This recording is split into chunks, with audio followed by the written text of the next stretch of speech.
Okay, friends, once again, welcome back and very good afternoon to everybody. I hope you all are safe, your family member, your relative, your parents, your friends, all are safe, and you are enjoying this new era, this new way of learning. Friends, we are discussing the motion in the two dimensions. In the last lecture, I had discussed some difficult kind of critical questions, and today is the turn to solve your doubts correspondent to the uniform circular motion and non-uniform circular motion. I hope you had solved the question. तो आज आपको doubts पूछने हैं uniform circular motion and non UCM के regarding आपको doubts पूछना है. तो हम आपके डाउट मैं अभी आपके डाउट को सॉल्व कराऊंगा यहाँ पे, और उसके बाद अगर टाइम मिलेगा तो मैं वापस से थोड़े क्रिटिकल क्वेश्चंस मैं आपको कराऊंगा.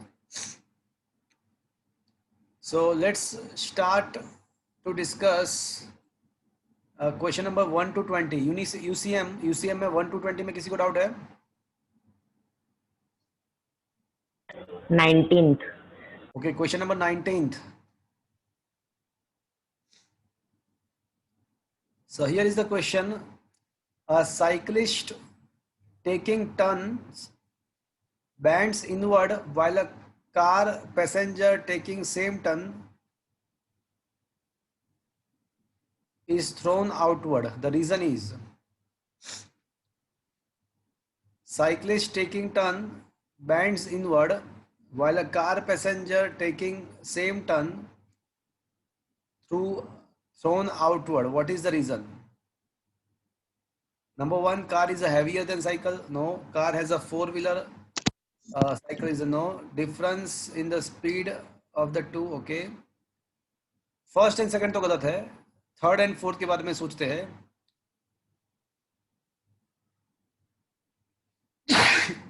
Excuse me. Cyclist has to counteract the centrifugal force, while in the case of car, the only passenger is thrown by this force. देखो क्या होता है.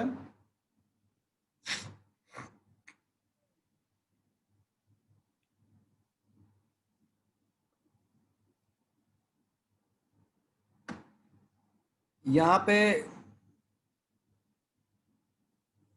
cyclist has to counteract the centrifugal force that is outside the center,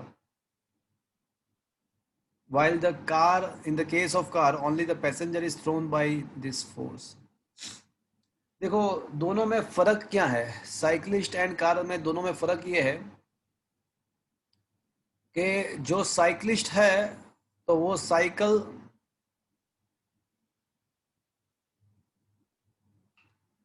तो दोनों में फर्क ये है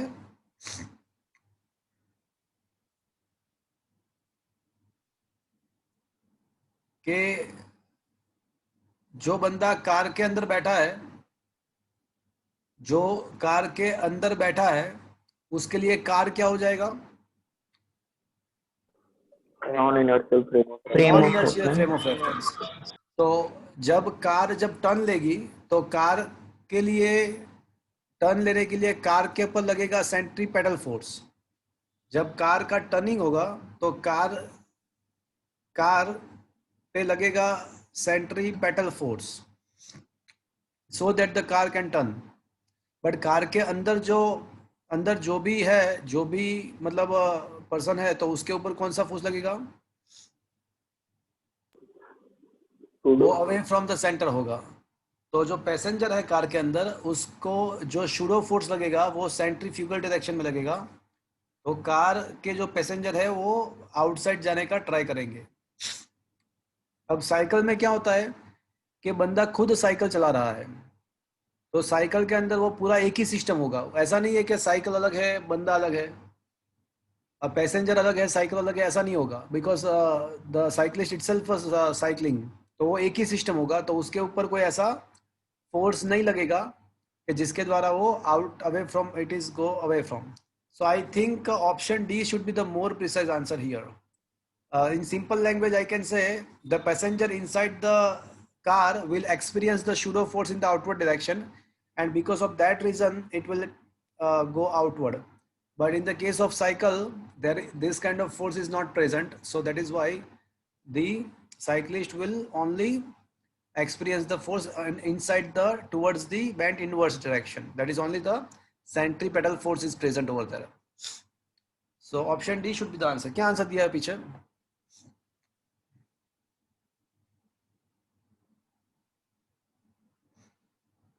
कौन सा क्वेश्चन था? 19. 19. तो answer should be D actually. It's a lengthy chapter.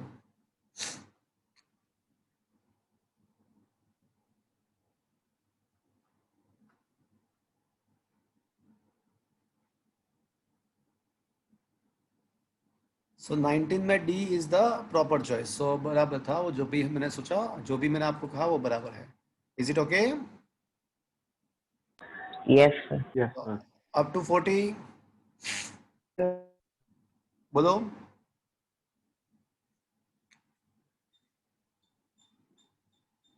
Forty तक पढ़ाओ. 31. 31. Okay.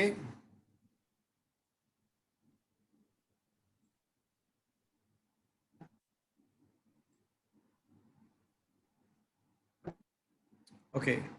A car is moving in the circular path, takes a turn. If the R1 and R2 be the reaction on inner and outer wheel respectively, then देखो यहाँ पे क्या होता है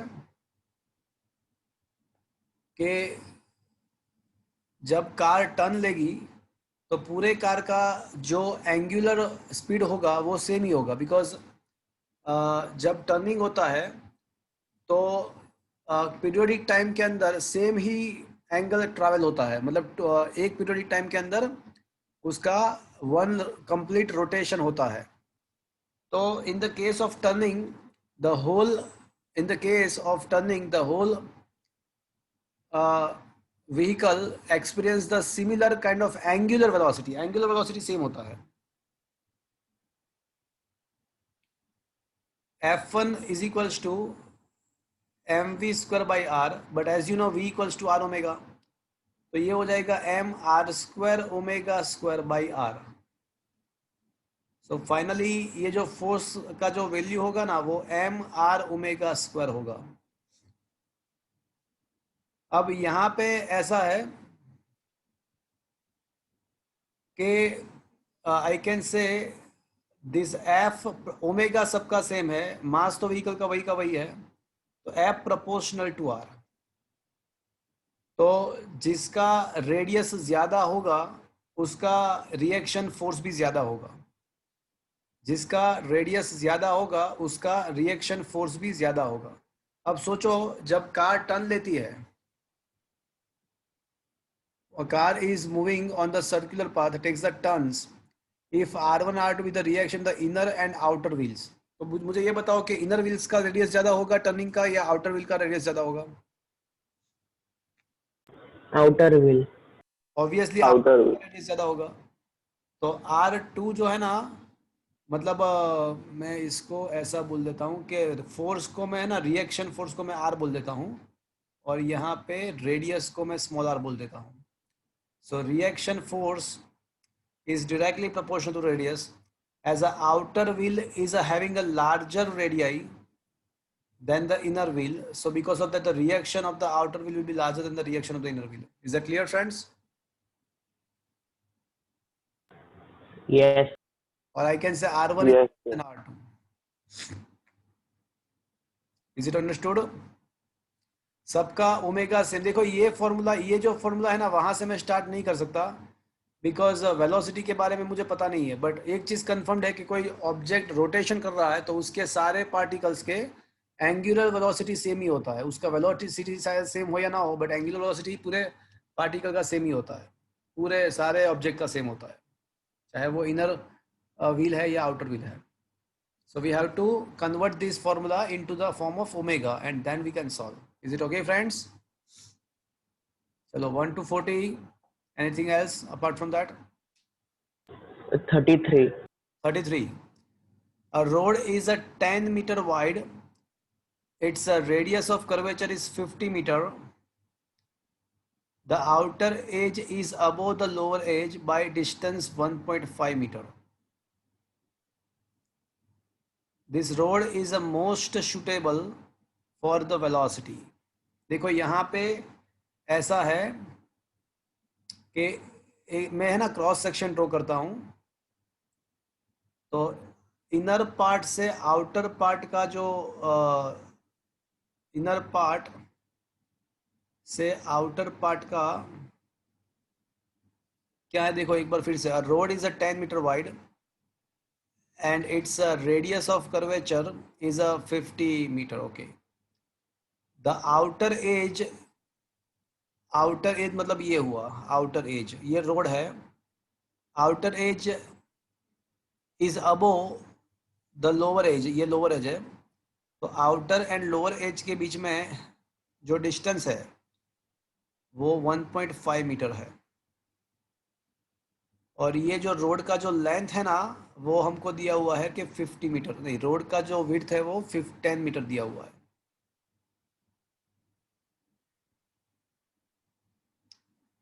तो this will also approximately, road का जो width है वो 10 मीटर है। तो फ्रेंड्स यहाँ पे ऐसा कह सकते हैं कि tan theta is equal to क्या आएगा, 1.5/10, मतलब 0.15 कुछ आएगा। ओके, तो मुझे v मैक्सिमम फाइंड करना है। तो फ्रेंड्स ऐसा मान के चले, अगर मान के चले कि यहाँ पे कोई फ्रिक्शन नहीं है, तो याद करो फ्रेंड्स, बैंक्ड रोड के अंदर फ्रिक्शन अगर नहीं है तो what should be the safest speed. अगर बैंक्ड रोड के रूट राजी tan theta, so perhaps by this formula it should be solved. अगर मैं बराबर सोच रहा हूँ तो ये फॉर्मूला से सॉल्व हो जाना चाहिए। आर का जो वैल्यू है वो हमको दिया हुआ है 10 मीटर, नहीं, आर का वैल्यू है 50 मीटर, रेडियस ऑफ कर्वेचर 50 है, जी 10 अज्यूम कर लेते हैं, और tan थीटा का वैल्यू मुझे मिला 0.15, तो ये आ जाएगा ऑलमोस्ट 15 टेंस, मतलब ये हो जाएगा 15 5 75।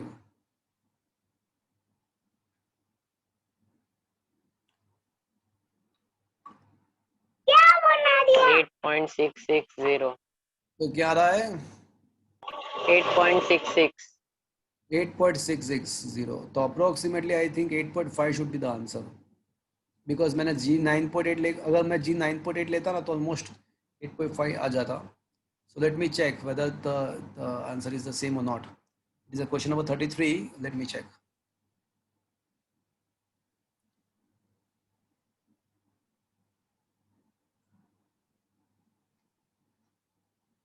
या एग्जैक्टली, देखो वही है tan थीटा, देखो ये वही फॉर्मूला, वही सोल्यूशन दिया हुआ है, आप ध्यान से देखो ना, तो ये वही है, h/l will be equal to tan theta. देखो ये जो h/l जो है ना वो tan थीटा ही होगा, तो ये वही हो गया, देखो r² is equal to rg tan theta ही हो गया।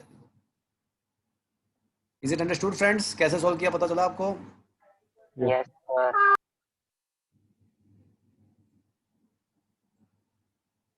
Okay, once again get back to the question 1 to 40। चलो और कोई,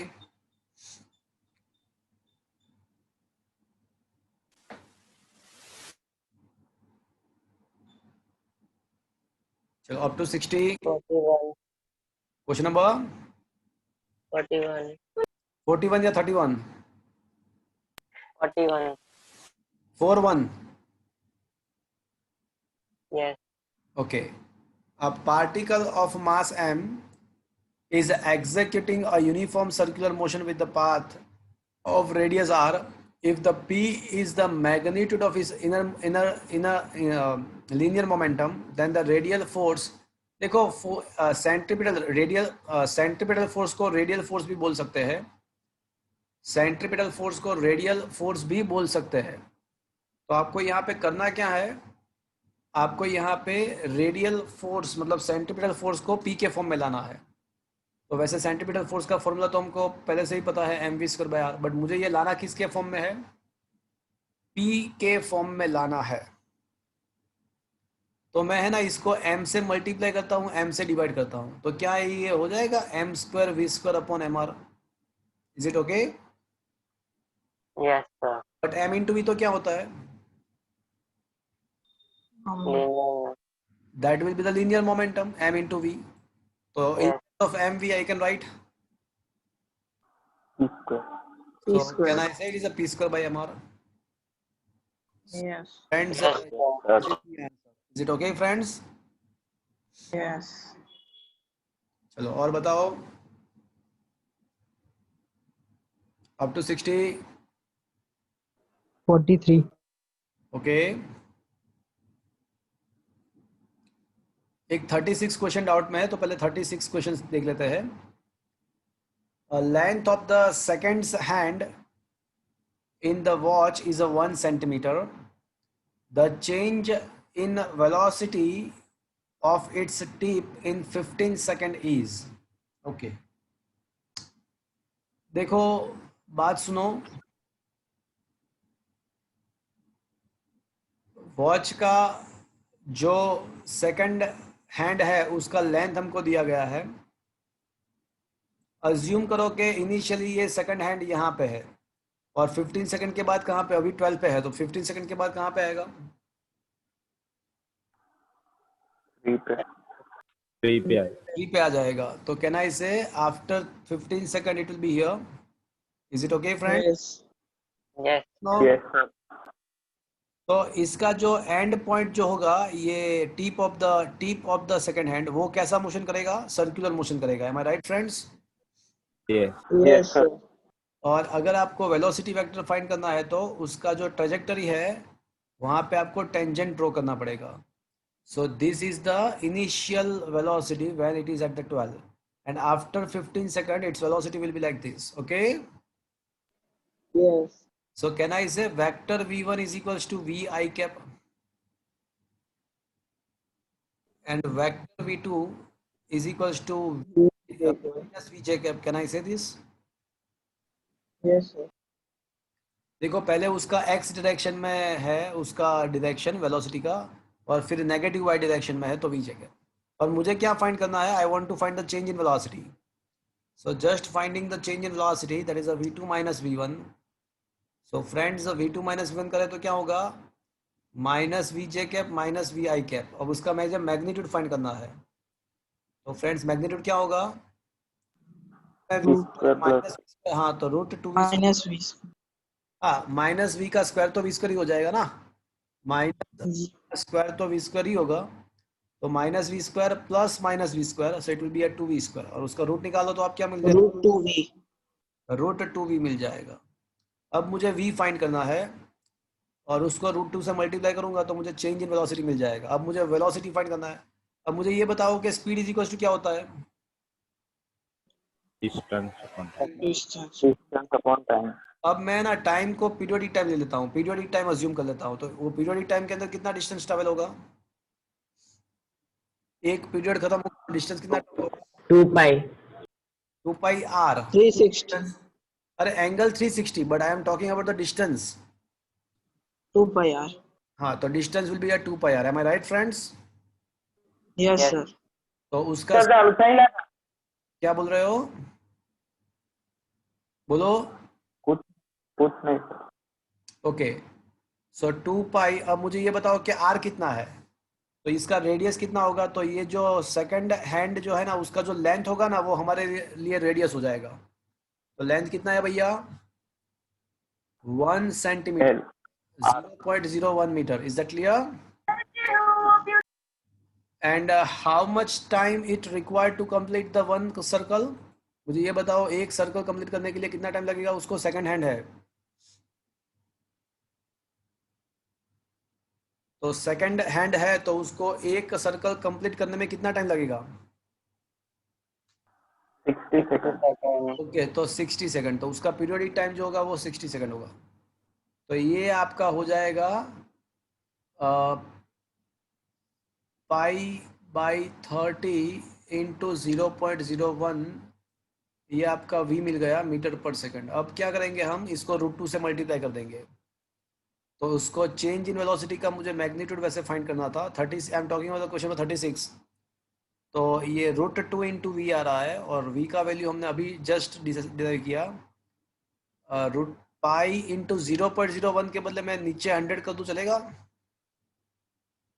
Yes. 0.01। अच्छा, यहाँ पे आंसर है ना सेंटीमीटर पर सेकंड में ही है, तो आंसर सेंटीमीटर पर सेकंड में ही है। So we are not required to convert it into the metre. Let it be in the centimetre. तो यहाँ पे 1 रहेगा, यहाँ पे भी 1 ही रहेगा। We need not to required to convert it into the metre. तो फिर B option. हाँ 100 भी लाने की ज़रूरत नहीं है, बट ये हो जाएगा सेंटीमीटर पर सेकंड में रहेगा आंसर। फिर आंसर आपका सेंटीमीटर में आएगा। तो फ्रेंड्स ये हो जाएगा √2 π/30। ऐसा कोई ऑप्शन है फ्रेंड्स? ये रहा। B option. Is it understood friend? क्या ये पता चला आपको? It is a good question. Yes, sir. Yes, sir. Sir √2 cut नहीं हो जाएगा? कौन सा √2 कट हो जाएगा? Sir √2v is equal to √2 π/30 है ना? √2 इंटू वी, और वी का वैल्यू क्या है? वी का वैल्यू ये रहा आपके सामने, π/30 इंटू 1 है। ओके। वी का वैल्यू ये रहा आपके पास, π/30 इंटू 1 है। तो क्या प्रॉब्लम है? कुछ नहीं, सॉल्व हो गया। ओके चलो up to 60। So 43. Question number 43। Okay, two masses small m and capital M are attached in the vertical axis by a weightless threads of a combined length L. They are set in the rotational motion in a horizontal plane about the axis with the constant angular velocity omega. If the tension in the thread are the same during the motion, then the distance of small m from the axis. Okay. Actually, this question is actually from the rotational motion actually. Rotational motion से ये question है, वो 7th chapter का question है। फिर भी मैं आपको यहाँ पे थोड़ा बहुत समझाने का ट्राई कर रहा हूँ। क्वेश्चन को पहले समझते हैं एक बार वापस से। Two masses capital M and small m are attached to a vertical axis by a weightless thread of a combined length L, मतलब उसका पूरा जो लेंथ है वो L है। मतलब क्या है कि ऐसा है कि L लेंथ है हमारे पास और masses are attached at the both the ends. Masses are attached at the both the ends. And now the system is rotated in the horizontal plane. मतलब यही प्लेन पे कोई सेंटर में से कोई एक्सिस पास होगा। ये एक्सिस आपके तरफ, आपकी आंख के तरफ आ रहा है। ये जो मैं पॉइंट ड्रॉ कर रहा हूँ वो पॉइंट नहीं है, वो एक्सिस ऑफ रोटेशन है। वो मैं दिखा नहीं सकता बिकॉज ये 3 डायमेंशनल फिगर होगा। वो एक्सिस ऑफ रोटेशन है, आपके तरफ आ रही है और उस एक्सिस के रिस्पेक्ट में ये पूरा सिस्टम ऐसे रोटेट हो रहा है। तो क्वेश्चन ऐसा है कि distance of capital M from the axis of rotation. तो अज्यूम कर लेते हैं कि स्मॉल m है ना, उसके स्मॉल m से ये जो डिस्टेंस है वो r1 है एंड कैपिटल M से ये जो डिस्टेंस है ना वो r2 है। तो एक चीज तो कंफर्म्ड है कि r1 प्लस r2 कंबाइंड होके क्या होगा? L हो जाएगा because total length of the string is L। And देखो फ्रेंड्स, यहाँ पे ऐसा है कि यहाँ पे अज्यूम करते हैं कि टेंशन T1 है और यहाँ पे अज्यूम करते हैं कि टेंशन T2 है। तो friends you will learn in the rotational mechanics, आप जब रोटेशनल मोशन पढ़ोगे तब आपको जाके पता चलेगा कि यहाँ पे ऐसा होता है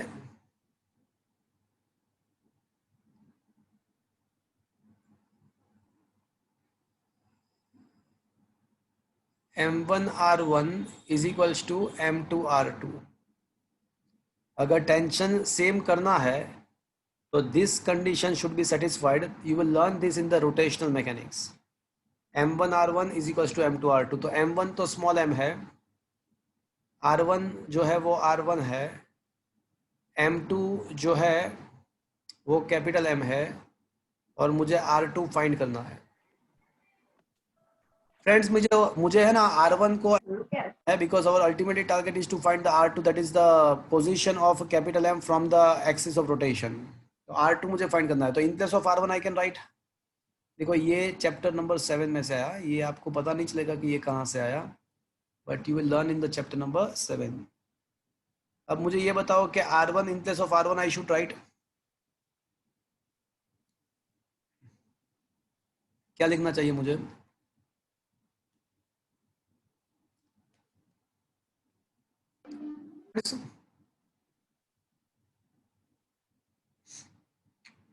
yes or no? Yes, sir. तो अब जो है ना हम ये करते हैं कि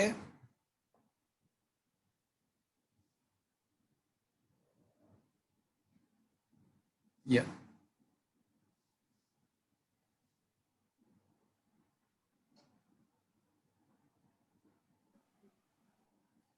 तो अब आप एक काम करो, ये ml को थोड़ा सिंप्लीफाई करो। तो ml small ml minus small m R2 is equal to capital M R2। अब R2 को इस साइड ले जाओ, तो small ml is equal to m common sorry R2 common capital M plus small m। मैं ये जो लेफ्ट हैंड साइड वाला टर्म है उसको राइट साइड ले जा रहा हूँ, तो R2 will be common, remaining term is m small m plus capital M। तो R2 को सब्जेक्ट को इक्वेशन बना दो, तो क्या आ जाएगा ml upon m plus small m। तो ये हो जाएगा small ml upon m plus l। So that should be the answer. Is it understood? Yes, sir. Yes, sir. देख लेते हैं क्या यही आंसर है कि नहीं।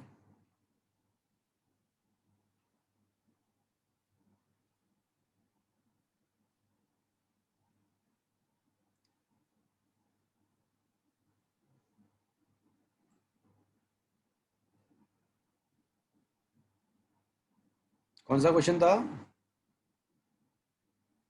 43. 43।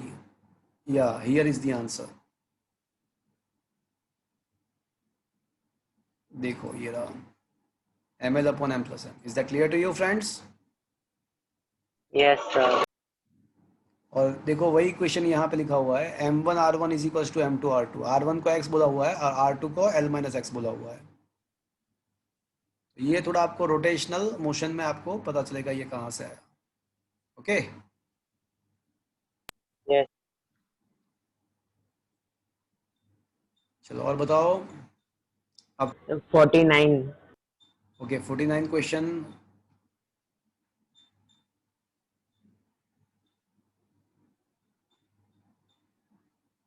सो ये रहा 49 question. A mass of 2 kg is willed in the horizontal circle by means of a string at an initial speed of 5 revolution per minute. Keeping the radius constant, the tension in the string is doubled. Then what should be the new speed of a rotation?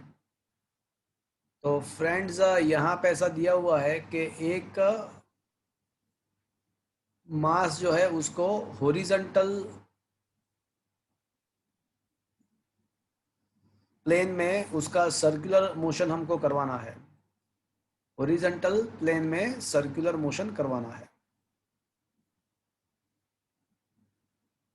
तो friends सोचो, मुझे है ना circular motion horizontal plane में चाहिए। Okay,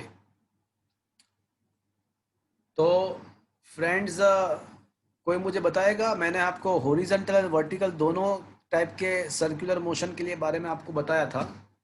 तो मुझे ये बताओ कि अगर आपके पास ये स्ट्रिंग है, उसके साथ इसके एंड पे एक स्टोन टाइड किया हुआ है, और अब इसको हम यहाँ से इसके रिस्पेक्ट में रोटेट करते हैं, ये एक्सिस के रिस्पेक्ट में, तो मुझे बताओ कि विच force is providing the necessary centripetal towards the centre. कौन सा फोर्स प्रोवाइड करेगा यहाँ पे? तो centripetal force is provided by the only the tensional force. याद है फ्रेंड्स आपको, वर्टिकल में अलग था केसेस, उसमें याद है एक्सट्रीम मोस्ट पॉइंट में अलग अलग केसेस था, बट हॉरिजॉन्टल सर्कुलर मोशन में एवरी टाइम सेंट्रीपिटल फोर्स जो है ना, वो टेंशनल फोर्स ही प्रोवाइड करेगा। तो necessary centripetal force is provided by the tensional force, and centripetal force का जो फॉर्मूला है वो mv²/r है। अब यहाँ पे रिवॉल्यूशन पर मिनट का मतलब ओमेगा, रिवॉल्यूशन पर मिनट। देखो वेलोसिटी का वेलोसिटी का यूनिट तो क्या होता है, रेडियन, उसका होता है मीटर पर सेकंड या सेंटीमीटर पर सेकंड, पर यहाँ पे रिवॉल्यूशन पर मिनट है, उसको आरपीएम बोलते हैं। तो मतलब ये ओमेगा है, ये ओमेगा है। तो मुझे है ना ओमेगा के फॉर्म में कन्वर्ट करना पड़ेगा इसको, तो क्या लिखूंगा वो लोग कोई मुझे बताएगा? m omega square r²/r। तो ये v equals to R omega, तो v equals to R omega, तो R square omega square by are, तो क्या इसे आर ओमेगा स्क्वायर, एक आर कैंसिल हो जाएगा। Is that clear friends? यहाँ तक समझ में आया? Yes. तो अब मैं ऐसा कह सकता हूँ कि T2/T1, सर आपकी आवाज ही नहीं आ रही। हाँ मालव धनपाल धनपाल धनपाल, तो ये हो जाएगा। देखो यहाँ पे अब क्वेश्चन में ऐसा दिया हुआ है कि आपको रेडियस को फिक्स्ड करना है, रेडियस को वेरी नहीं करना है, मास भी फिक्स्ड है, तो T प्रोपोर्शनल टू क्या होगा भैया? Only the omega square. तो मतलब T2/T1 क्या होगा? ω2/ω1²। अब क्वेश्चन में ये दिया हुआ है कि आपको टेंशन को डबल करना है, मतलब ये T2 का वैल्यू है ना, वो T21 है, टेंशन को डबल करना है। और वही तो क्वेश्चन है कि अब ω2 का वैल्यू क्या होगा? ω1 का जो वैल्यू है ना, वो तो दिया गया है कि 5 है, ω1 का तो वैल्यू दिया गया है कि 5 है। अब T1 कैंसल, तो बचेगा क्या? ω2² इज इक्वल टू क्या बचेगा बताओ मुझे? 50। 50, अप्रोक्सीमेटली 49 कह सकते हैं क्या?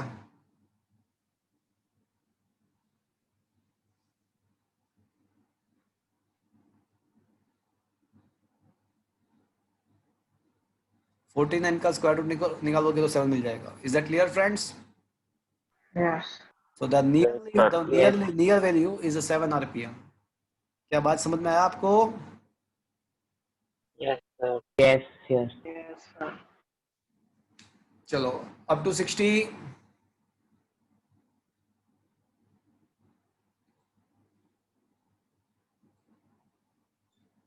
Up to 60,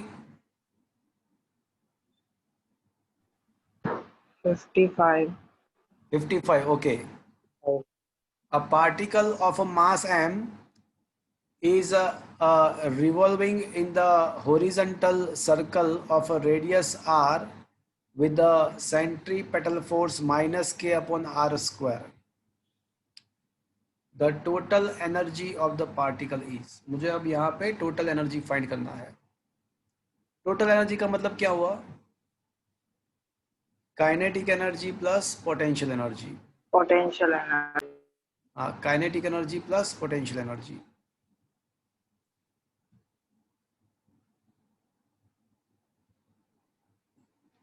okay,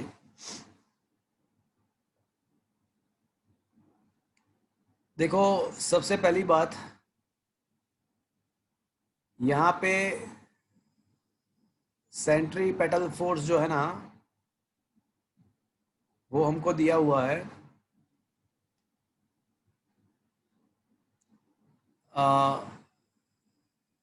magnitude wise सोचे तो वो दिया हुआ है minus k upon r square. Magnitude wise it is a plus k upon r square.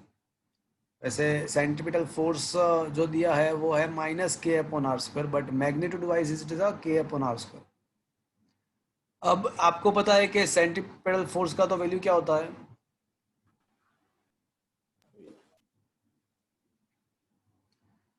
That is mv square upon r. Okay friends, yes और no? Yes, sir.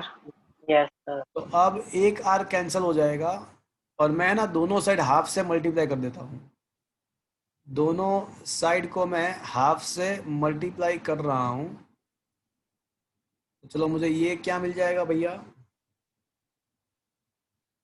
Kinetic energy, चलो ये kinetic energy मिल गया। अब मुझे क्या find करना है भैया? potential energy. मुझे अब है ना पोटेंशियल एनर्जी भी फाइंड करना है। Friends, in the chapter number 6 you will learn, in the chapter number 6 you will learn that F is equals to minus du by dr। ये आप चैप्टर नंबर 6 के अंदर आप पढ़ोगे कि फोर्स के ऊपर से अगर आपको पोटेंशियल एनर्जी निकालना है, फोर्स के फॉर्मूला से, फोर्स के फॉर्मूला से अगर पोटेंशियल एनर्जी निकालना है तो this is the formula minus D U by D R. तो सीधी सी बात ऐसी है कि अगर आप D you is equals to, can I say minus F D R. Is it okay friends? Yes, sir. तो अब हम क्या करेंगे, दोनों साइड इंटीग्रेशन कर देंगे। Integration d you is equals to integration minus F D r. अब integration d u का मतलब क्या होगा? यू इंटीग्रेशन 1 डी एक्स तो एक्स होगा, इंटीग्रेशन 1 डी यू तो डी यू। अब यहाँ पे राइट साइड क्या होगा? माइनस माइनस के by r square into d r. मैंने फोर्स का वहाँ पे फॉर्मूला वहाँ पे सब्स्टिट्यूट किया, फोर्स का फॉर्मूला मैंने सब्स्टिट्यूट किया।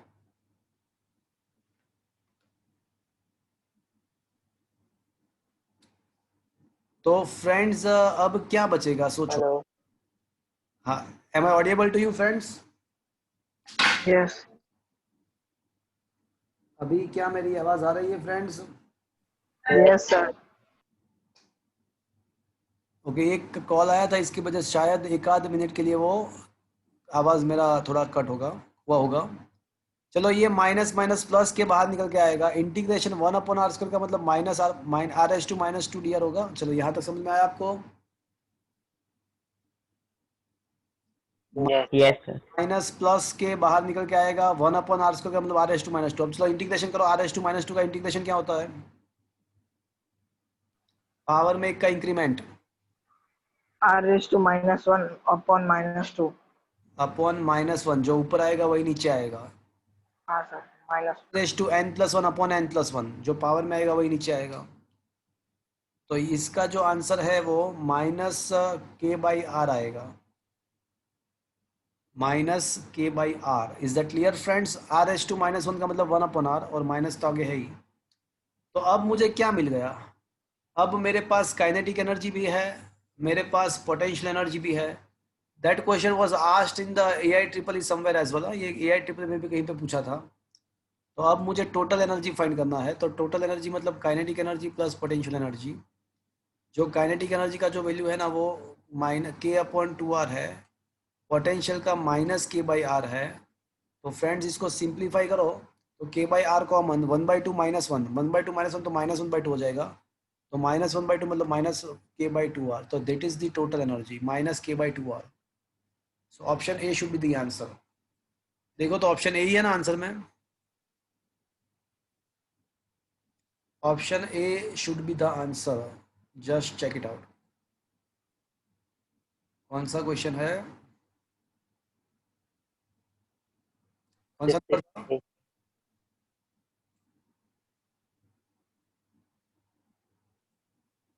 कौन सा नंबर था? 55. 55. 5। हाँ देखो आ गया, माइनस के by 2r is the answer.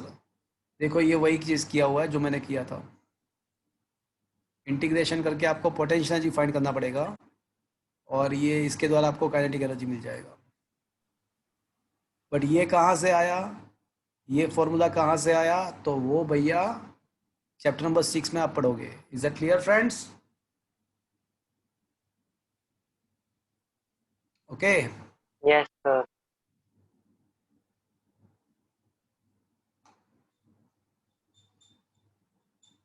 चलो बताओ। और 1 to 80, 1 to 80, 80.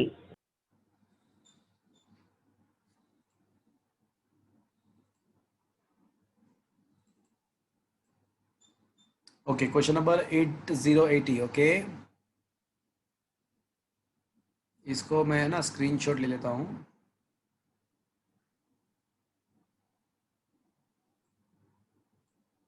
Okay, now come to the question number 80।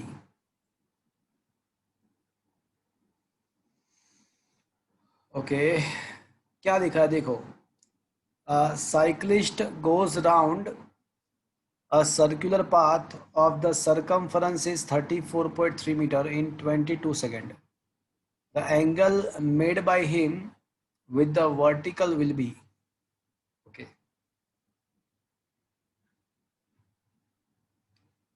तो फ्रेंड्स वापस वही होगा, वापस से वही चीज होगी। मैं बताऊँ आपको।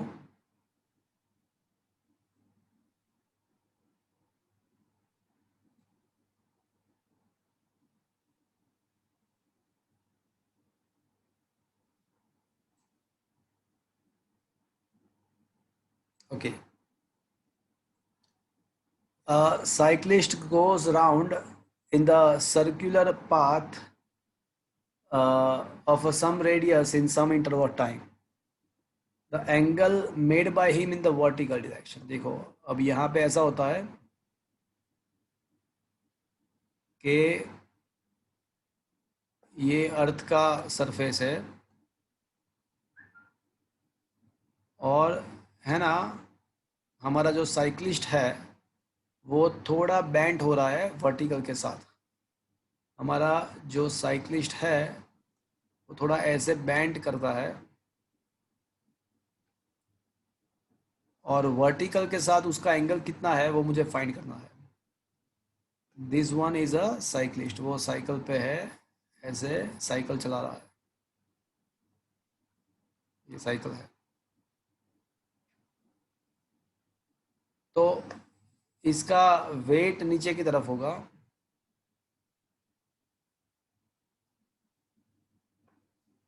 और ये इसका रिएक्शन फोर्स होगा। नॉर्मल रिएक्शन उसका ये रहेगा, this will be the normal reaction, उसका ये रहेगा।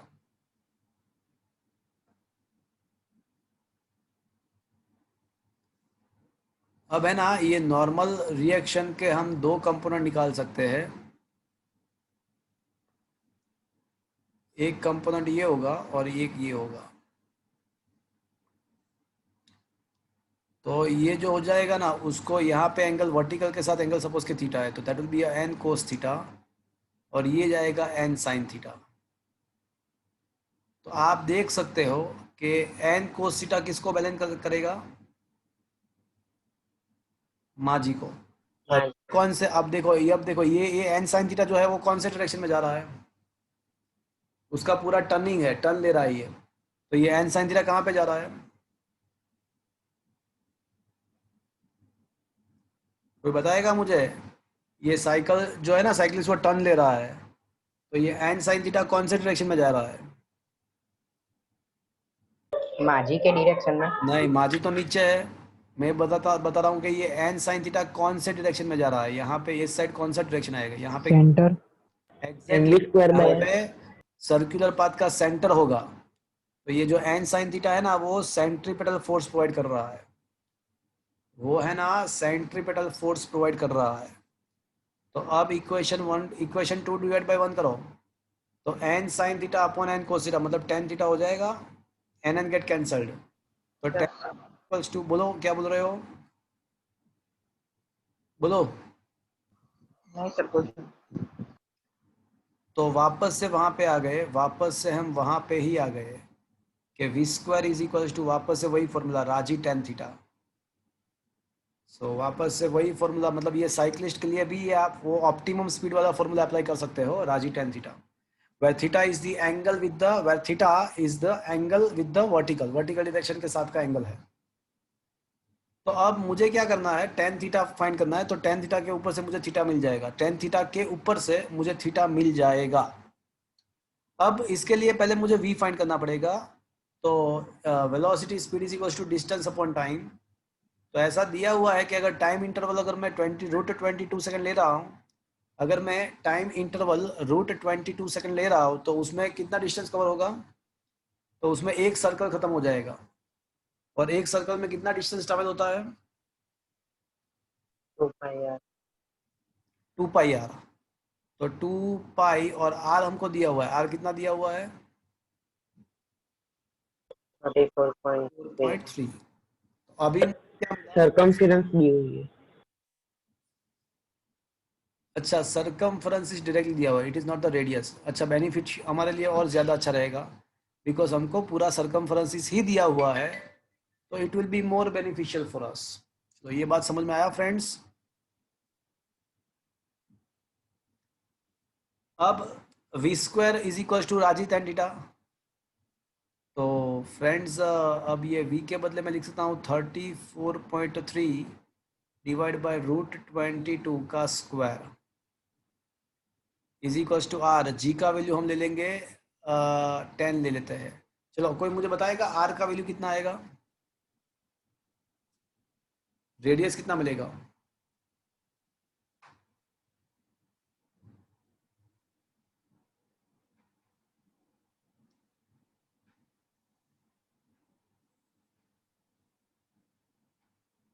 तो रेडियस जो होगा वो 34.3। मैं ये फॉर्मूला यहाँ पे अप्लाई कर रहा हूँ। वी स्क्वायर का वैल्यू मैंने लिखा, आर का वैल्यू मैं लिख रहा हूँ। आर का वैल्यू हो जाएगा 34.3 divide by 2 pi into tan theta. तो फ्रेंड्स यहाँ पे इसको सिंप्लीफाई करना पड़ेगा आपको। तो चलो एक काम करते हैं, √22 का स्क्वायर तो 22 हो जाएगा, और यहाँ पे 34.3 का स्क्वायर होगा। बट स्क्वायर में से है ना, एक पावर कैंसिल हो जाएगा। क्यों कैंसिल हो जाएगा? क्यों कैंसिल हो जाएगा? बिकॉज सामने के साइड 34.3 है। तो अब टेन थीटा को सब जगह इक्वेशन बनाओ तो क्या मिलेगा आपको?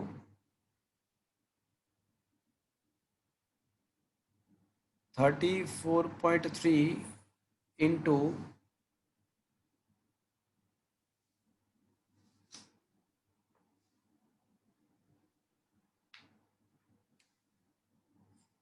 Thirty four point three into 2 पाई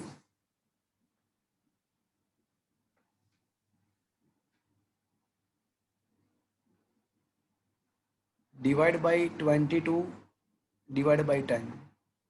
अब ये जो पाई है, पाई उसका वैल्यू कहना है इट इज 22 डिवाइड बाई 7। क्या मैं ऐसा कह सकता हूँ, पाई का वैल्यू 22 डिवाइड बाई 7? यस और नो? मेरी आवाज आ रही है friend? Yes sir. Yes. Yes sir. अब ये 22 कैंसिल हो जाएगा। अब ये 34.3 को 7 से डिवाइड करो, तो 7 4 ज़ा 28, 7 4 ज़ा 28 और 4.9. हाँ, तो 4.9 बचेगा। यहाँ पे g का वैल्यू मैंने 10 लिया है, बट मैं एक काम करता हूँ 9.8 ले लेता हूँ। 9.8 g का वैल्यू है ना, 9.8 ले लेता हूँ। तो ये 4.9 इंटू टू 9.8 कैंसिल, सब कुछ कैंसिल हो जाएगा। तो टेन थीटा का वैल्यू एग्जैक्ट 1 आ जाएगा। देखो, एग्जैक्ट 1 आएगा। 45। तो थीटा का वैल्यू 45 डिग्री आएगा। तो ये बात समझ में आया friends? Yes, sir. Is it understood now? Yes, sir. Okay.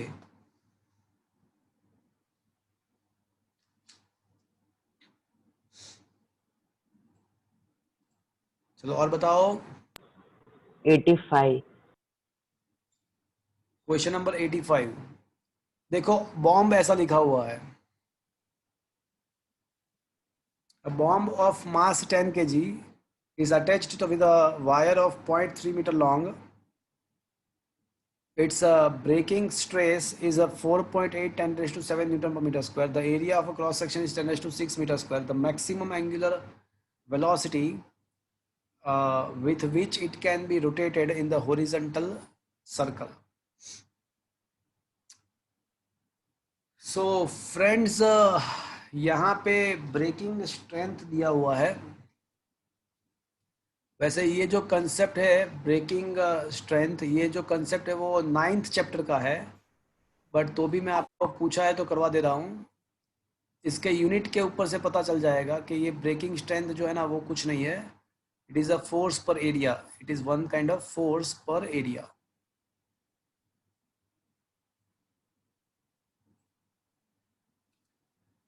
Bomb नहीं है, बॉब है। A bob of mass 10 kg is attached to the wire a 0.3 meter long. Its breaking stress is a 4.8 10 raised to 7 Newton per meter square. The area of a cross section is 10 raised to minus 6 meter square. The maximum angular velocity with which it can be rotated. देखो मेरी बात सुनो, सबसे पहले हमको यहाँ पे breaking stress दिया हुआ है।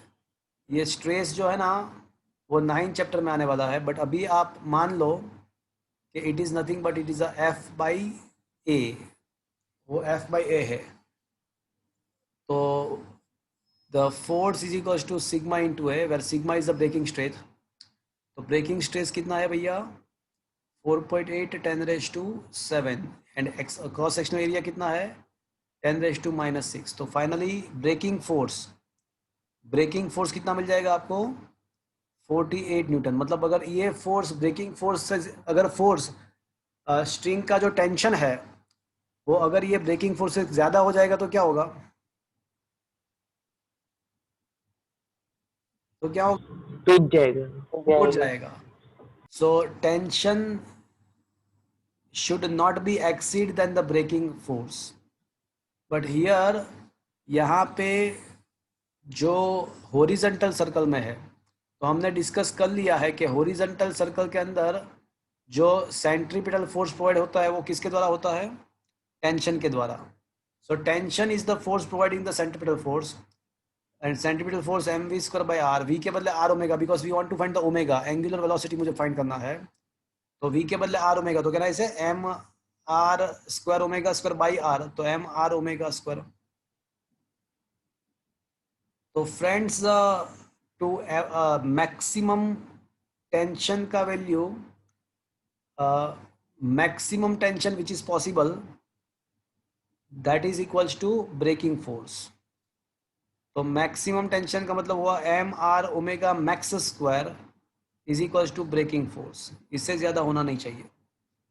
एम का वैल्यू क्या दिया हुआ है 10 kg, रेडियस दिया हुआ है, या रेडियस जो वायर का जो लेंथ है ना वही रेडियस हो जाएगा, वायर का जो लेंथ है वही रेडियस हो जाएगा। Omega we want maximum omega मुझे फाइंड करना है, what is the maximum angular, maximum omega मुझे फाइंड करना है, और ब्रेकिंग फोर्स जो है वो 48 है। चलो क्या ये आपको समझ में आया भैया? Yes. तो फ्रेंड्स ये यहाँ पे तो हम 10 इंटू 0.3 मतलब 3 हो जाएगा, तो omega max square is equal to 48 divide by 3, तो कितना हो जाएगा 48 डिवाइड बाई 3, 48 डिवाइड बाई 3 16, तो ओमेगा 16 हाँ, तो ओमेगा मैक्सिमम का क्या वैल्यू रहेगा आपका 4 रेडियन पर सेकंड। क्या आया बात समझ में भैया? Is it okay friends? Yes, sir. Yes. ये ब्रेकिंग स्ट्रेस का फॉर्मूला अभी आपको याद रखना पड़ेगा, ये अभी के लिए आपको याद रखना पड़ेगा। Is it okay friends? Yes. Okay, चलो up to 100.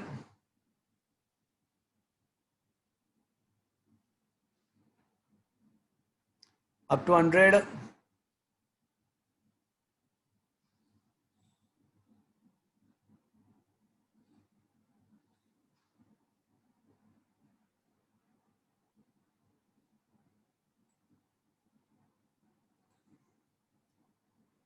So up to 100, anybody wants to ask?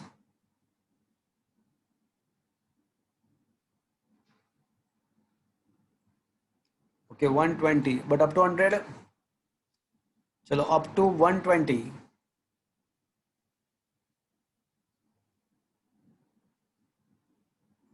Up to 120, anybody wants to ask?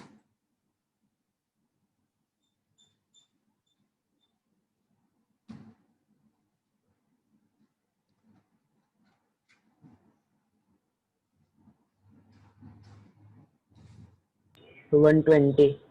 Okay, 120.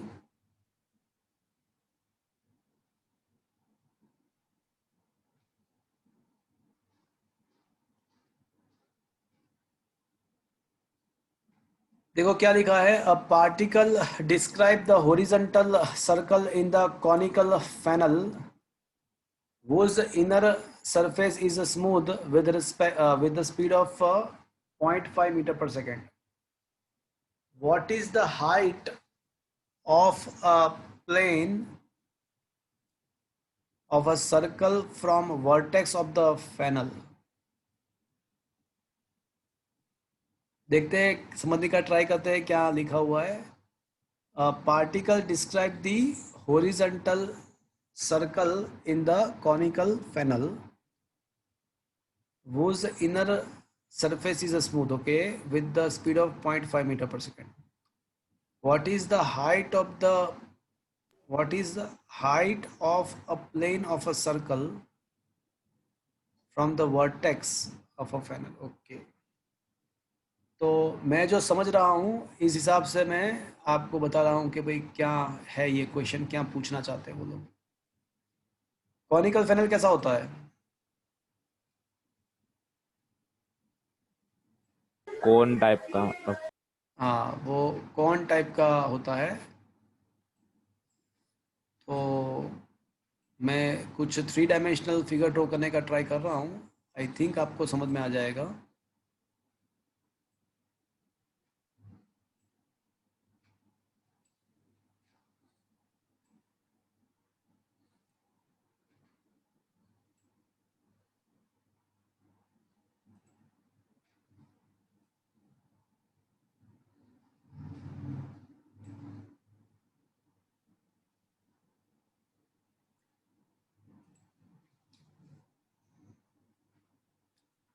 Is it okay friend? इस टाइप का होता है. M I right friends? Yes, sir. और उसके अंदर की side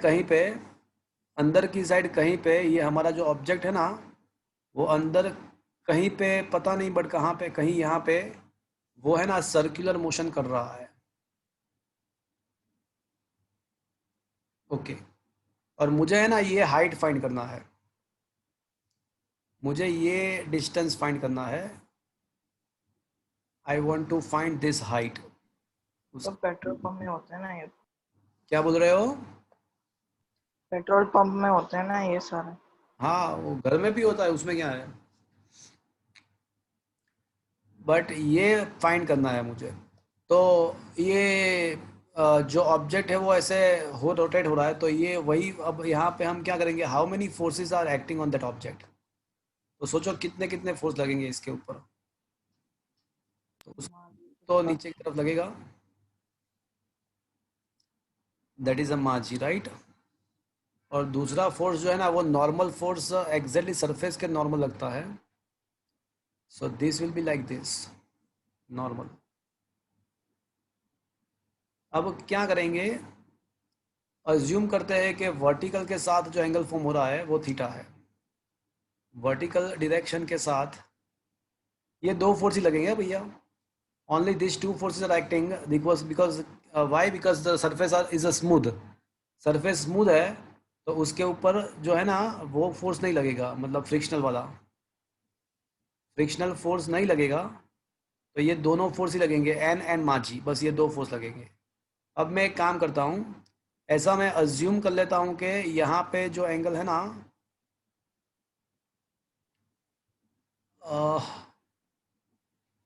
क्या करेंगे, ओके,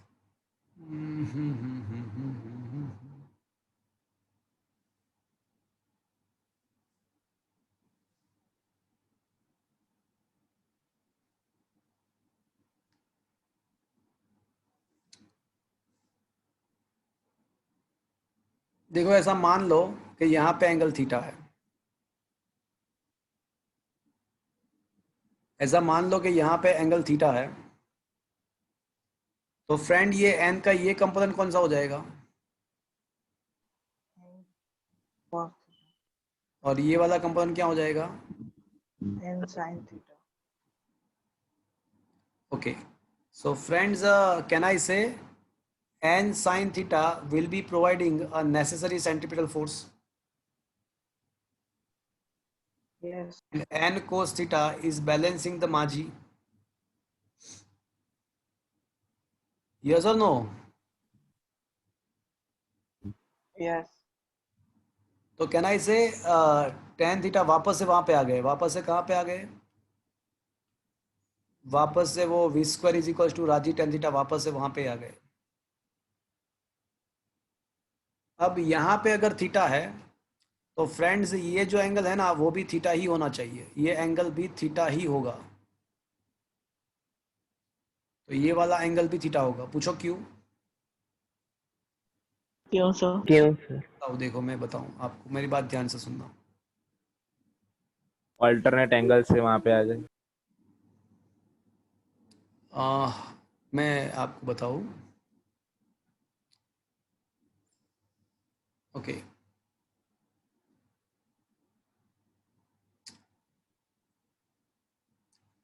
नहीं भैया, गलत गलत गलत गलत गलत है, यहाँ पे थीटा होगा, यहाँ पे थीटा होगा।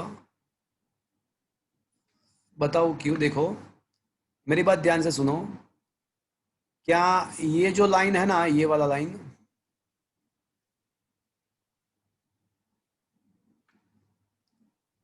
ये जो लाइन है ना, क्या ये लाइन से परपेंडिकुलर है, यस और नो? Yes sir.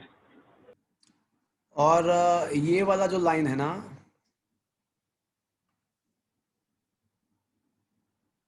ये इससे परपेंडिकुलर है, यस। तो फ्रेंड्स अगर आप 90 डिग्री रोटेशन कराते हो इन दोनों का, मतलब इसका देखो, ये जो है ना, इसको पहले मैं 90 डिग्री रोटेट करता हूँ इसको, तो इसको 90 डिग्री रोटेट करोगे तो ये हो जाएगा, देखो ये हो जाएगा, ये फिर से एक बार इसको 90 डिग्री रोटेट कराओ तो ये हो जाएगा, ये वाला, इसको यस सर। कराओगे तो ये हो जाएगा, राइट? ओके। यस। और अगर इसको 90 डिग्री रोटेट कराते हो इसको, तो ये हो जाएगा। देखो मतलब क्या होगा कि एंगल वही का वही रहेगा, मतलब एंगल यहाँ पे थीटा होगा, ये थीटा होगा। अब मुझे फिगर को देख के बताओ कि थीटा इज इक्वल टू क्या होगा, tan theta is equal to, थोड़ा ट्रेगोनोमेट्री सोचोगे तो आपको पता चल जाएगा कि यही थीटा है, ये एंगल थीटा होगा। अब मुझे बताओ ट्रेगोनोमेट्री से tan theta is equal to क्या होगा? h बाय ये हो जाएगा h/r। Is that clear to you friends? Is it okay? Yes. अब स्पीड मुझे दिया हुआ है, स्पीड क्या दिया हुआ है, 0.5 का square is equal to 10 into H. मुझे एच फाइंड करना है, मुझे वो हाइट फाइंड करना था, तो ये 0.25 इज इक्वल टू 10h। जी का वैल्यू टेन ले तो h is equal to 0.025 should be the answer, और 2.5 centimetre, I think this should be the answer. देख रहे तो ऐसा कोई ऑप्शन है या नहीं है? 0 पॉइंट, हाँ ये रहा ना 2.5 सेंटीमीटर। देखो हमने क्या लाया था, हमने 2.5 सेंटीमीटर ही लाया था। देखो, is it clear friends? Yes. Is it understood? तो 2 Yes. Yes, sir. Centimetre should be the answer. तो देखते हैं ऑप्शन डी है कि नहीं 120 में। 120 में it should B option D. तो देख लेते हैं। ये रहा, ये रहा ना एग्जैक्टली, देखो वही है। देखा, आया बात समझ में? Yes, sir. तो questions are other not simple one. चलो अब मुझे बताओ 120 से आगे कितना है? 140 तक। यूनिफॉर्म सर्कुलर मोशन में 140 तक पूछो। चलो यूसीएम लास्ट कॉल, 122 ही है यूसीएम। किसी को पूछना है अभी? UCM last call. चलो नॉन यूसीएम में 1 to 20, 10th. 10 question. Okay Fourth. Okay, fourth one. इससे पहले कोई? Okay, a bottle of a soda water is grasped by a neck and swing briskly in the vertical circle. Near which portion of the bottle do the bubble collect?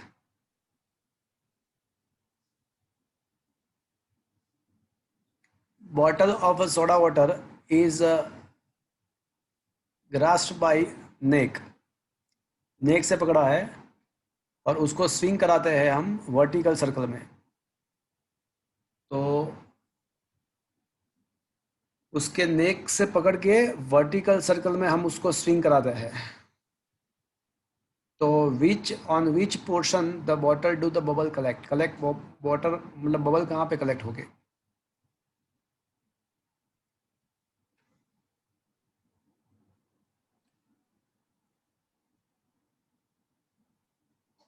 Gas is always try to flow from high pressure to low pressure. Rule ऐसा है कि ये gas का जो flow होता है वो high pressure से लो प्रेशर तक जाने का होता है। तो आप ये बॉटल को ऐसे रोटेट करते हो वर्टिकल प्लेन में, वर्टिकल सर्कल में अगर बॉटल को रोटेट करते हैं हम, तो सोचो कहाँ पे प्रेशर बढ़ेगा, कहाँ पे डिक्रीज होगा। आई थिंक नेक पे सबसे कम प्रेशर रहेगा, तो सारे बबल नेक पे आने का ट्राई करेंगे, मेरा मानना ऐसा है। देखिए यहाँ पे सॉल्यूशन में क्या लिखा होता है। तो सेंट्रीफ्यूगल फोर्स लगेगा ना? सेंट्रीफ्यूगल फोर्स लगेगा किसको? उसके अंदर जो वाटर जो मोलेक्यूल सोडा वाटर जो है उसको सेंट्रीफ्यूगल फोर्स लगेगा, तो वहाँ पे प्रेशर बढ़ जाएगा एंड पे। तो वाटर बबल जो होगी वो देख लेते हैं सॉल्यूशन क्या लिखा होता है।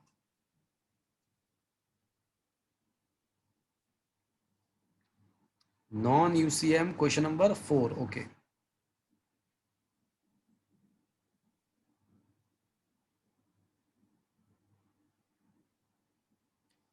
सी due to the less centrifugal force experience by the bubbles. Option C दिया हुआ है, राइट? अब सी में क्या है?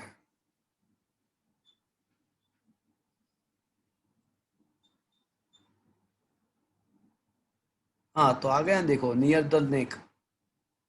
तो फ्रेंड्स देखो एक बंदे ने ऐसा बोला कि भाई सेंट्रीफ्यूगल फोर्स बाहर की तरफ लगेगा, तो सही बात है। सेंट्रीफ्यूगल फोर्स बाहर की तरफ किसको लगेगा?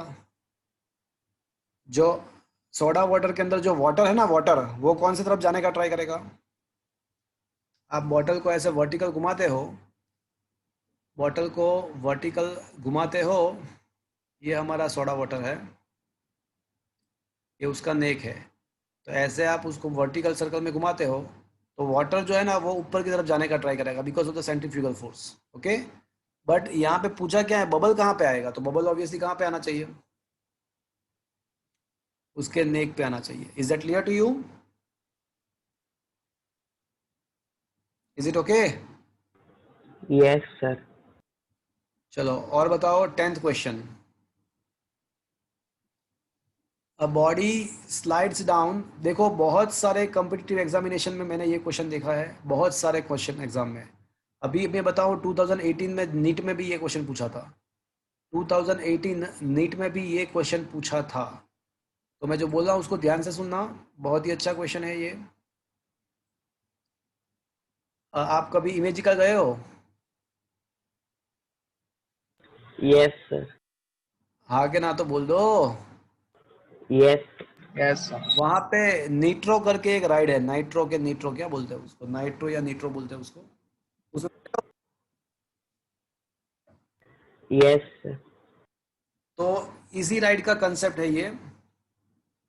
अ body slides down a frictionless track which ends in a circular loop of a diameter d। तो अज्यूम करते हैं कि h हाइट से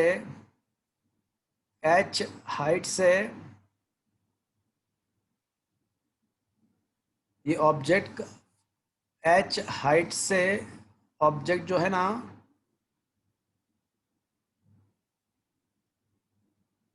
okay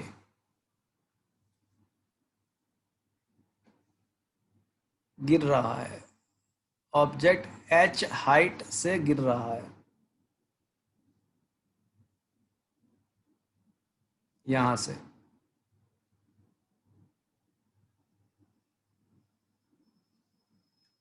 then what happened,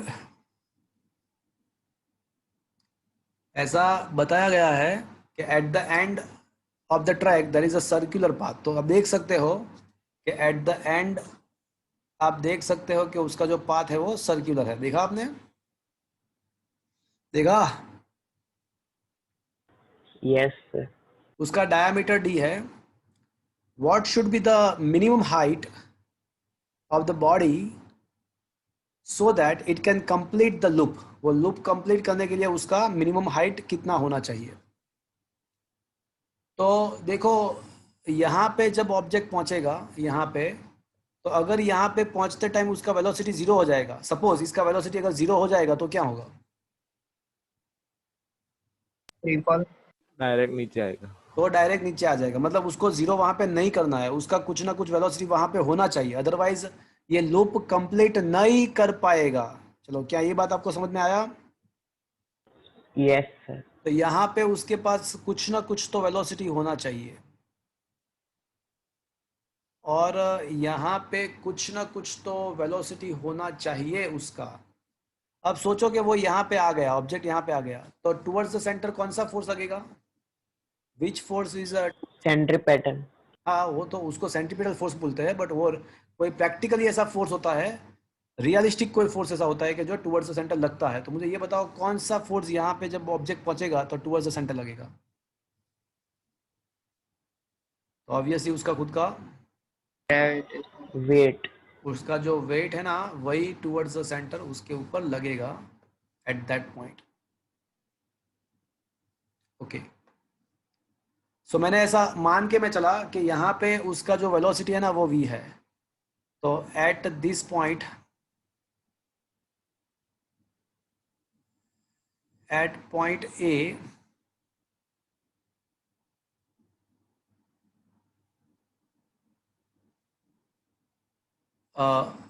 its weight is providing the centripetal force. So ma g equals to m v square by r, where r is the radius of the circular path. So I can say v square is equals to r into g, equation number 1। चलो यहाँ तक समझ में आया आपको? Yes sir.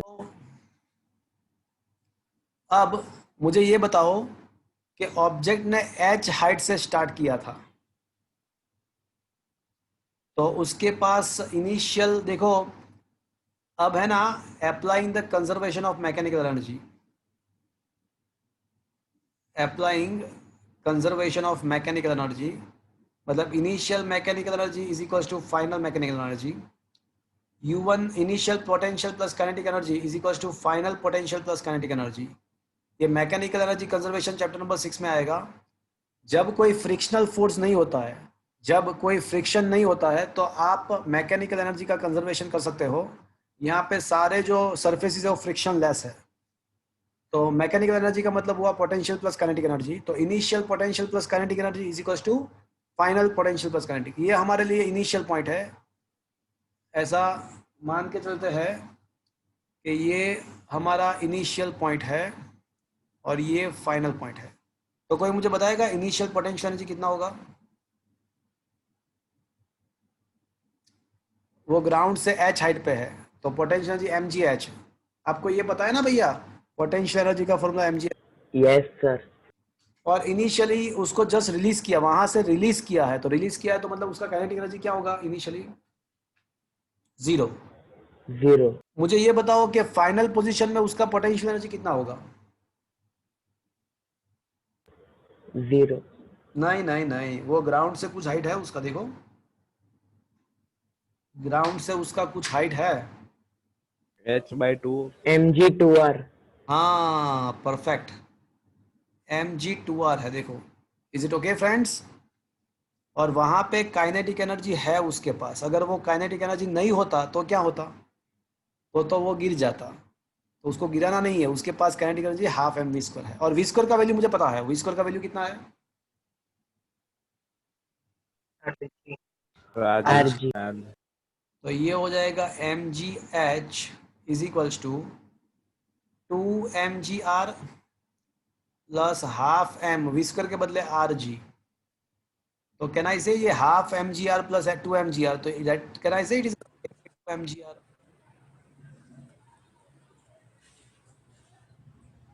Is it okay? 2 plus half मतलब 5/2 mgr। Is it okay? तो mg दोनों साइड से कैंसिल कर दो, तो h इज इक्वल्स टू क्या बचेगा? 5/2r। 5/2। तो कभी कभी r एंड h के बीच में रिलेशन पूछते हैं कभी कभी, और आपको ये पता होगा कि 2r is equals to D, तो डायामीटर के फॉर्म में लाना है आंसर, तो r के बदले d/2 लिखना पड़ेगा। तो 5d/4 should be the answer. d/2 मतलब 2 टू 4। तो कभी कभी ये क्वेश्चन r के फॉर्म में भी पूछते हैं, डायामीटर के फॉर्म में भी पूछते हैं।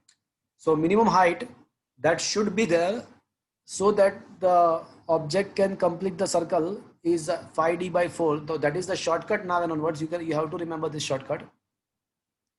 ये बहुत सारे कॉम्पिटिटिव एग्जामिनेशंस में मैंने देखा हुआ है इस क्वेश्चन को। तो ये 5d/4 ये शॉर्टकट आप याद रख लो। और अगर रेडियस के फॉर्म में लाना है तो 5r/2 होगा। Is that clear friends? क्या ये बात आपको समझ में आया? Yes sir. चलो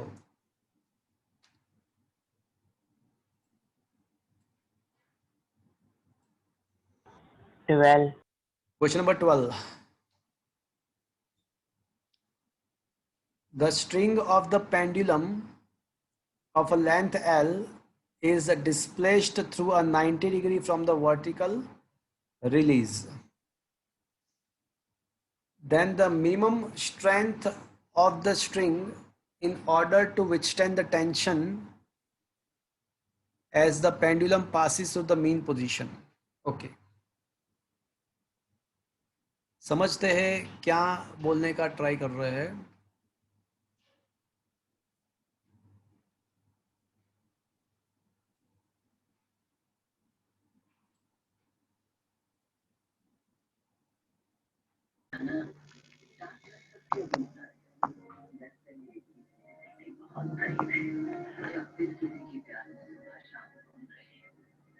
धनपाल,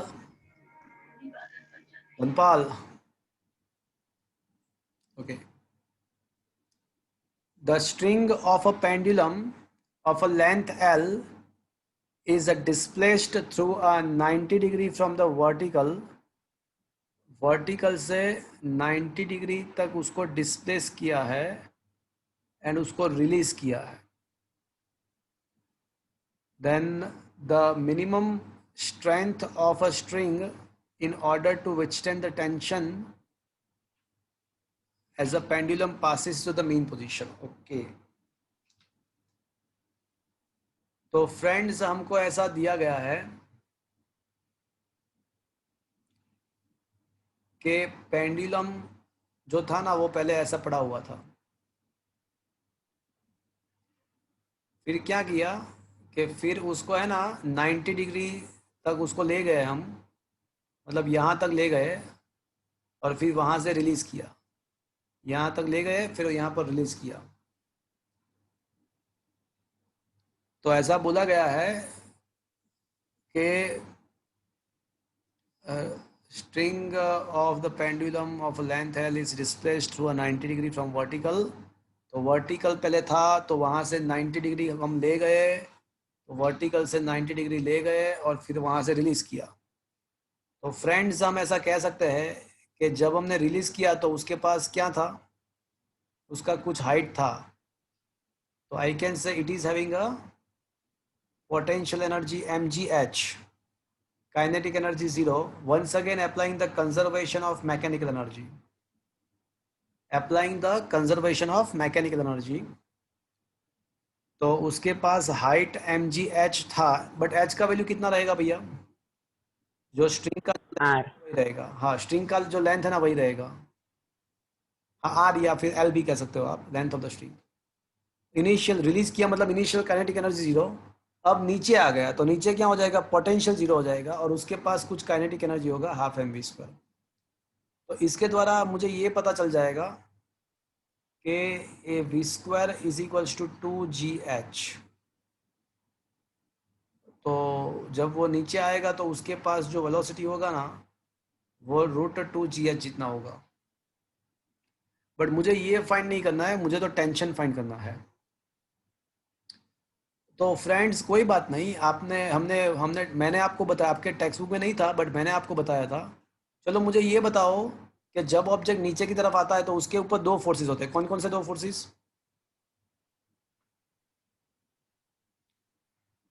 बताओ जी। क्योंकि यहाँ पे टेंशनल। माजी नीचे टेंशन ऊपर। तो मुझे ये बताओ कि what is the resultant centripetal force, यहाँ पे towards the centre resultant force कितना होगा, टी टुवर्ड्स द सेंटर है, माजी नीचे है, तो towards the centre what is the T minus mg is equal to mg square by r।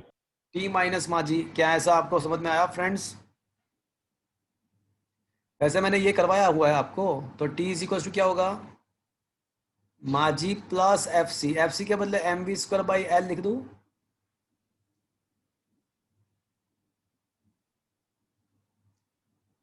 क्या मैं लिख दो टी इज इक्वल टू माजी प्लस एफ सी के बदले M we square by R, R के बदले।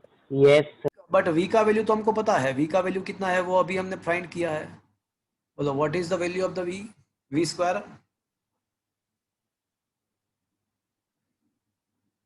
2gl, अभी तो किया, एल एल गेट कैंसल्ड, तो 2 माजी प्लस माजी, तो what should be the tension,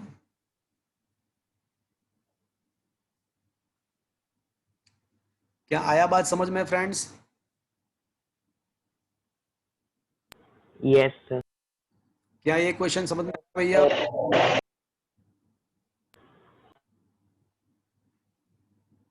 yes और no? Yes sir. Sir. Okay friends, देखो हमने है ना ये 15 क्वेश्चन तक किया है, 13 क्वेश्चन तक। जब आप नेक्स्ट टाइम आते हो तो ये नॉन यूसीएम वाला पार्ट पूरा कंप्लीट करके लाना, नॉन यूसीएम वाला part plus horizontal projectile motion में, हॉरिजॉन्टल प्रोजेक्टाइल मोशन में 16 क्वेश्चन, तो ये 16 क्वेश्चन हॉरिजॉन्टल प्रोजेक्टाइल मोशन, ये दो चीज आपको non UCM and horizontal projectile आप कंप्लीट करके लाना नेक्स्ट सेशन में। ओके फ्रेंड्स, तो आज का सेशन यहाँ पे मैं ख़त्म कर रहा हूँ। बट फ्रेंड्स मैं आपको एक बार फिर से बोलता हूँ कि अगर आपको ये नीट जेडबल क्लियर करना है तो आपको 7-8 घंटे बैठना पड़ेगा, आपको एटलीस्ट हर एक सब्जेक्ट के वीक के अंदर 7-8 घंटे सॉल्व करना पड़ेगा। ये नोट्स आपको मिल गया है कि बाकी है? बाकी है सर। हाँ, तो मैं ना आप ये चैप्टर नंबर 6, 7, 8, 9 का नोट्स और ये नोट्स दोनों आप साथ में आपको मिल जाएगा मोस्ट प्रॉब्ली मंडे मतलब कल मिल जाएगा मोस्ट प्रॉब्ली, मैं आपको मैसेज कर दूंगा। तो आज का सेशन मैं यहाँ पे ख़त्म कर रहा हूँ। आपको नेक्स्ट टाइम जब आते हो तो आपको 2 चीज़ करके लानी है, नॉन यूसीएम पूरा करके लाना है और साथ में आपको हॉरिजॉन्टल प्रोजेक्टाइल भी करके लाना है। आज का सेशन मैं यहाँ पे एंड कर रहा हूँ। Thank you friends, Bye. Bye bye. Bye bye bye.